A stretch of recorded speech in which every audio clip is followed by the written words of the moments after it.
আওয়ামী লীগের কর্মসূচি 17,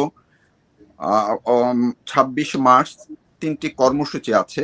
এই কর্মসূচি ঘিরে অনেক কিছুই চলছে। কর্মসূচিটা যদি শুরুতে আপনি একটু জানান বাংলাদেশ আওয়ামী লীগের পক্ষ থেকে। আপনি যে কর্মসূচি জানতে চেয়েছেন, আমি সে জি, কর্মসূচি শুরুতে একটু কর্মসূচিটা জেনে তারপরে অন্য এটার সঙ্গে আরো আমি কয়েকটি প্রশ্ন আপনাকে কর্মসূচিটা খুব করব। সংক্ষিপ্তভাবে আমরা বলছি। আমরা দলীয়ভাবে 7 মার্চ জাতির পিতা বঙ্গবন্ধু শেখ মুজিবুর রহমানের ঐতিহাসিক ভাষণ দিবসের কর্মসূচি সূর্যোদয়ের সঙ্গে সঙ্গে সারা দেশের সকল দলীয় কার্যালয়ে ও জাতীয় দলীয় পতাকা উত্তোলন, ধানমন্ডি 32 নম্বরে ঐতিহাসিক বঙ্গবন্ধু ভাষণ ভবন প্রাঙ্গণে শ্রদ্ধা নিবেদন, টঙ্গীপাড়ায় জাতির পিতা বঙ্গবন্ধু শেখ মুজিবুর রহমানের সমাধিতে শ্রদ্ধা নিবেদন, ঐতিহাসিক ভাষণ পাঠ ও আলোচনা সভা, তরুণ যুব ছাত্র সমাজ সহ নতুন প্রজন্মের মধ্যে এই ভাষণের গুরুত্ব তাৎপর্য তুলে ধরার জন্য বিভিন্ন পর্যায়ে সংলাপের আয়োজন করা। 17 মার্চ জাতির পিতা বঙ্গবন্ধু শেখ মুজিবুর রহমানের জন্মবার্ষিকী, সূর্যোদয়ের সঙ্গে সঙ্গে সারা দেশের সকল দলীয় কার্যালয়ে জাতীয় দলীয় পতাকা উত্তোলন, ধানমন্ডি 32 নম্বরে ঐতিহাসিক বঙ্গবন্ধু ভবন প্রাঙ্গণে শ্রদ্ধা নিবেদন, টঙ্গীপাড়ায় জাতির পিতা বঙ্গবন্ধু শেখ মুজিবুর রহমানের সমাধিতে শ্রদ্ধা নিবেদন, বঙ্গবন্ধুর জন্মদিন উপলক্ষে আলোচনা সভা, শিশুদের নিয়ে বিভিন্ন উপযোগী কর্মসূচি পালন করা, অসহায় দুস্থ মানুষের মাঝে খাদ্য সহায়তা সামগ্রী বিতরণ। 25 মার্চ গণহত্যা দিবসের কর্মসূচি, গণহত্যা আন্তর্জাতিক স্বীকৃতির দাবিতে আলোচনা সভা, সামাজিক যোগাযোগ মাধ্যম, আলোকচিত্র ও প্রমাণ্যচিত্র প্রদর্শনী। 26 মার্চ মহান স্বাধীনতা দিবসের কর্মসূচি, সূর্যোদয়ের সঙ্গে সঙ্গে সারা দেশে সকল দলীয় কার্যালয়ে জাতীয় দলীয় পতাকা উত্তোলন, ধানমন্ডি 32 নম্বরের ঐতিহাসিক বঙ্গবন্ধু ভবন প্রাঙ্গণে শ্রদ্ধা নিবেদন, টঙ্গীপাড়ায় জাতির পিতা বঙ্গবন্ধু শেখ মুজিবুর রহমানের সমাধিতে শ্রদ্ধা নিবেদন, মহান স্বাধীনতা দিবস উপলক্ষে আলোচনা সভা। এই মূলত কর্মসূচি। এই আপাতত এই কর্মসূচি আমরা দলীয়ভাবে আমরা ঘোষণা করেছি। তৌফিক মারুফ। জি, অনেক ধন্যবাদ। আপনি যে কর্মসূচি ঘোষণা করেছেন এটি বাংলাদেশ আওয়ামী লীগের কর্মসূচি এবং এই কর্মসূচি স্বাভাবিক প্রক্রিয়ায় বাংলাদেশ আওয়ামী লীগ এই কর্মসূচি এর আগেও পালন করেছে, কিন্তু এবারে আমরা গত বছর এই কর্মসূচি পালন করার মতো কোনো পরিস্থিতি একদমই ছিল না। এবার এই যে নতুন যে বিএনপি সরকার ক্ষমতায় এসছে আজকে কয়েকদিন হলো, এর মধ্যে আমরা কিছু উপসর্গ দেখতে পেয়েছি, কিছু নমুনা দেখতে পেয়েছি যে তারা বিভিন্ন জায়গায় আওয়ামী লীগের কিছু অফিস যখন খোলার চেষ্টা করছিল কোথাও খুলেছে, আবার কোথাও বাধা দিয়েছে। আবার এর মধ্যে মবে যেমন আমাদের একজন এমপি কে একটি প্রোগ্রাম থেকে তাকে মব করে ধরে নিয়ে গেল। বিভিন্ন জায়গায় এই ঘটনাগুলো আছে। আপনার কাছ থেকে একটু জানতে চাই, এই যে বিশাল কর্মসূচি এইবার বিএনপি সরকারের এই মাত্র কয়েকদিনে আপনার পর্যবেক্ষণ অনুযায়ী, নিশ্চয়ই আপনার কিছু পর্যবেক্ষণ আছে এই সরকারের এই কয়দিনের, সেই অনুযায়ী আপনি কি মনে করছেন যে যে কর্মসূচি ঘোষণা করা হলো আপনার বাংলাদেশ আওয়ামী লীগের পক্ষ থেকে, এগুলো আপনাদের আশা অনুযায়ী করা সম্ভব হবে? দেখেন, আমাদের প্রত্যাশার জায়গাটা তো বিরাট। আমরা প্রত্যাশাও করি যে আমরা এই কর্মসূচিগুলি দলীয়ভাবেই শুধু নয়, দেশবাসী এই দিবসটি যথাযোগ্য মর্যাদায় পালন করবেন এবং বর্তমান যে সরকার, এই সরকার যথাযোগ্য শ্রদ্ধা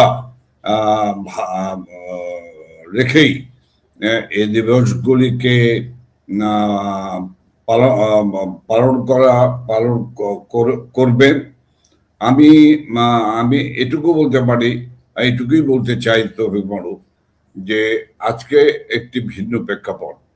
দেশবাসী একটি জবরদখলকারী ফ্যাসিস্ট অর্থলুটা একটি দুর্বৃত্তদের কাছ থেকে, রক্তপিপাসু একটি দুর্বৃত্ত দলের কাছ থেকে, যে দুর্বৃত্তরা 5 আগস্ট 24 সনে একটি নির্বাচিত জননেত্রী প্রধানমন্ত্রী শেখ হাসিনার সরকারকে উৎখাত করে সারা তারা একটি জঙ্গিবাদী সশস্ত্র জঙ্গিবাদী উত্থান ঘটিয়ে তারা ক্ষমতা দখল করেছিল, সেই তাদের কাছ থেকে দেশবাসী মুক্তি পেয়েছে। এটি একটি বিরাট দেশবাসীর জন্য অর্জন। মানুষ একটু স্বস্তির নিঃশ্বাস ফেলেছে।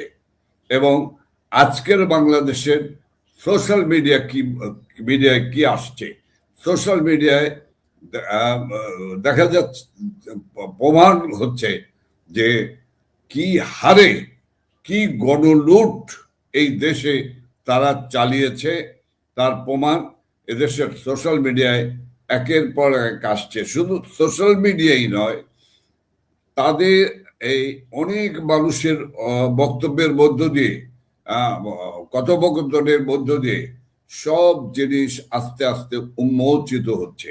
কাজেই আজকের প্রেক্ষাপটে আপনি যেটি জানতে চাইছেন সেই প্রেক্ষিতে বলতে চাই, এই মাস 7ই মার্চকে জাতির পিতা বঙ্গবন্ধু শেখ মুজিবুর রহমানের সেই ঐতিহাসিক শ্রদ্ধা উদ্যানে ঐতিহাসিক ভাষণকে কি এই কেউ অস্বীকার করতে পারবে যে তিনি ভাষণ দেন নাই, তিনি জাতিকে নির্দেশনা দেন নাই, তিনি স্বাধীনতার জন্য গেরিলা যুদ্ধের জন্য প্রস্তুতি নিতে বলেন নাই, তিনি সমগ্র দেশ সেদিন এক নেতা বঙ্গবন্ধু শেখ মুজিবুর রহমানের নেতৃত্বে ঐক্যবদ্ধ ছিল, ঐক্যবদ্ধ জাতি।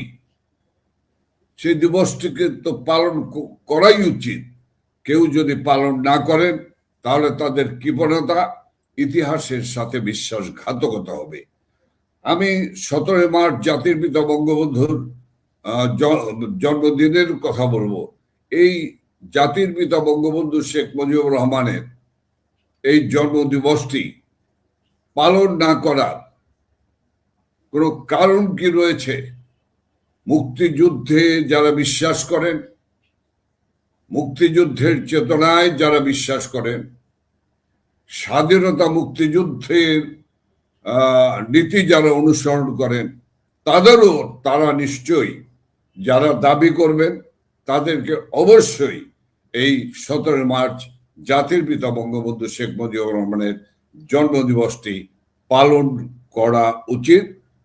এবং আমি বিশ্বাস করি 26শে মার্চ মহান স্বাধীনতা দিবস, 25শে মার্চ রাতে যে যে যে তৎকালীন ইপিআরের ওয়ালেট স্টেটে এবং যে ভাষণ দিয়েছিলেন, এবং সেদিন জিয়াউর রহমান যে বঙ্গবন্ধুর এই ঘোষণা চট্টগ্রামের কালুরঘাট বেতার কেন্দ্র থেকে on behalf of Bangabandhu Sheikh Mujibur Rahman, I Ziaur Rahman declare the independence of Bangladesh, এই কথাগুলিকে কি কেউ কি অস্বীকার করতে পারবে? এই ইতিহাসের সত্য বচনগুলো। কাজেই আমি মনে করি যে আমরা প্রমাণ করব এই জাতিকে আমরা প্রমাণ করব যে আমরা আসলে মুক্তিযুদ্ধের পক্ষের শক্তি। মুক্তিযুদ্ধের পক্ষের শক্তি আজকে রাষ্ট্র পরিচালনার দায়িত্বে রয়েছেন। আমরা অপেক্ষা করব। আমাদের নেত্রী শেখ হাসিনা বলেছেন, মহান নেত্রী বলেছেন যে আমরা দেখতে চাই,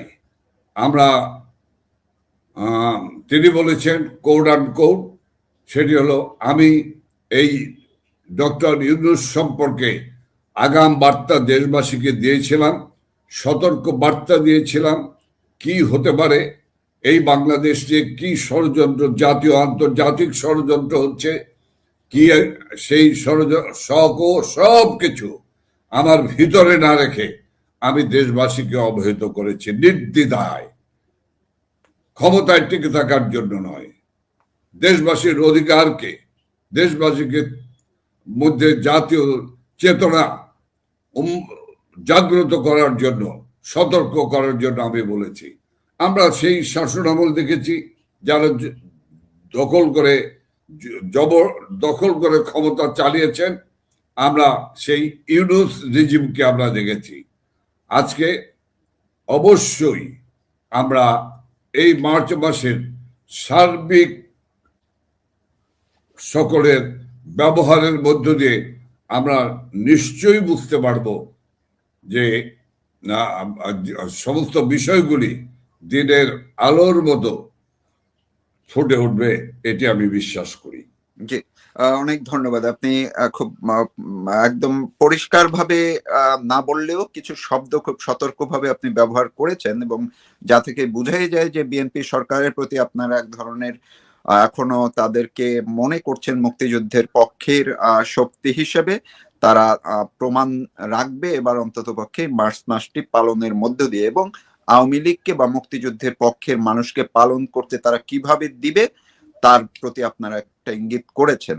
এই কর্মসূচি ঘিরে, এই মার্চ মাস ঘিরে আমরা সামাজিক যোগাযোগ মাধ্যমে এবং বিভিন্ন ভাবে একটা রহস্যের এক ধরনের তৈরি হচ্ছে, বা অনেকে বলার চেষ্টা করছেন, অনেকে কিছু তথ্য আসলে বাইরে প্রচার করছেন যে এই মার্চ মাসেই আওয়ামী লীগের যেই নেতারা আপনারা বাইরে আছেন তারা দেশে ফিরবেন মুক্তিযুদ্ধের চেতনাকে আরো জোরালো করার জন্য, মুক্তিযুদ্ধের পক্ষের মানুষকে আরো সাহস যোগানোর জন্য। এমন বার্তা বিভিন্নভাবে মাঠে আছে। এই বিষয়টি কি একটু আপনি যদি বলেন যে সাংগঠনিক কোনো সিদ্ধান্ত এমন কিছু আছে কিনা, বা আপনারা আসলে এই মার্চকে ঘিরেই আপনারা দেশে ফেরার মতো সিদ্ধান্ত নিয়েছেন কিনা? না নিলে এটি নিয়ে এত রহস্যই বা কেন? দেখেন আমি একটি কথা আমি বলতে চাই যে আমি সামাজিক যোগাযোগ মাধ্যমের যে কথাগুলি ভেসে আসছে আমি সেগুলির সঙ্গে আমি কন্টেস্ট করতে চাই না, ওনও করতে চাই না, ডিনাইও করতে চাই না। আমি শুধু বলবো এটুকুই যে বাংলাদেশ আওয়ামী লীগ তার সুদীর্ঘ প্রাচীনতম এক রাজনৈতিক দল। এই দলটির উপর বারবার আঘাত এসেছে। 2004 সালের 5ই আগস্ট একটি চূড়ান্ত আঘাত এসেছে। একটি 71-এর প্রতিশোধ দিয়ে আমাদের উপর ঝাঁপিয়ে পড়েছিল ইউনূসের নেতৃত্বে 71-এ পরাজিত অপশক্তি সাম্প্রদায়িক শক্তি ঝাঁপিয়ে পড়েছিল। অনেক কিছু আমরা 18 মাসে দেখেছি, শুনেছি, বুঝেছি। আজকে বাংলাদেশে দাঁড়িয়ে আমি এটুকু, আজকের বাংলাদেশ কি অপেক্ষা করে?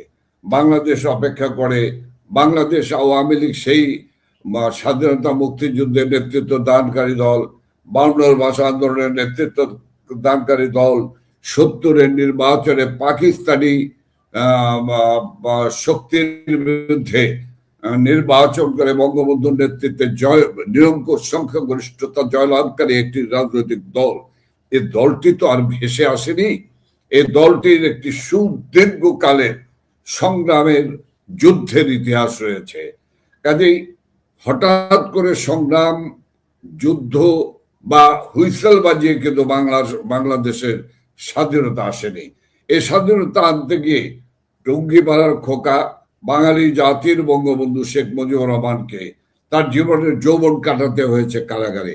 বারবার মৃত্যুর কে আলিঙ্গন করতে হয়েছে। ফাঁসির কাস্টে ঝোলার জন্য তাকে অপেক্ষা করতে হয়েছে। কাজেই সেই দলটি হারিয়ে যায়নি, হারিয়ে যাবে না। সে তার নিজস্ব চরিত্রগত দিক দিয়েই এই দলটি ঘুরে দাঁড়িয়েছে এবং ঘুরে দাঁড়াবে। এই দলটি জনগণের গণমানুষের দল। এই দলটি অবশ্যই ঘুরে দাঁড়াবে। এর জন্য কোনো দিন তারিখ বা ক্ষণ দেওয়ার কোনো অপেক্ষা রাখে না। আমি বিশ্বাস করি যে এই স্বাধীনতার মাস হলো, এই মার্চ মাস হলো জাতির একটি চেতনার মাস। জাতি এক চেতনার মধ্য দিয়ে আবার তারা সঠিক ধারা, সঠিক পথ খুঁজে বের করবে। কারণ মুক্তিযুদ্ধ যে বাংলাদেশ, সেই বাংলাদেশ 24-এর 5ই আগস্টের পরে মুক্তিযোদ্ধাদের গলায় মালা দিয়ে যারা আনন্দ আস্ফালন করেছেন, যে মুক্তিযোদ্ধাদেরকে কারাগারে নিক্ষেপ করেছেন, যে সাংবাদিকরা মুক্তিযুদ্ধের সপক্ষে তাদের কলমের লেখনী ছিল, সেই সাংবাদিকদেরকে আজ কারাগারে রন্ধ প্রকোষ্ঠে রাখা হয়েছে।